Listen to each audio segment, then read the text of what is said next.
Христа не могли убить иначе. Его не могли зарубить мечом, убить камнями, заметать. Его не могли утопить и повесить. Его должны были только распять. Распятие – это предсказанная и пророчествованная мистерия.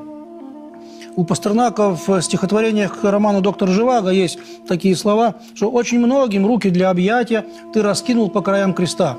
Христос на кресте действительно распростирает руки для того, чтобы обнять с креста весь род человеческий. Неблагодарный род человеческий, упертый род человеческий, докучливый Богу род человеческий, забывающий Бога и творящий постоянно нечто противное Ему. Однако Он с креста простирает руки к человечеству. На кресте Господь молчит.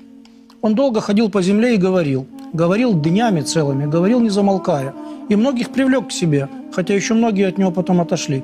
На кресте он молчит, однако на кресте он нас и спасает. Именно крест – спасение мира.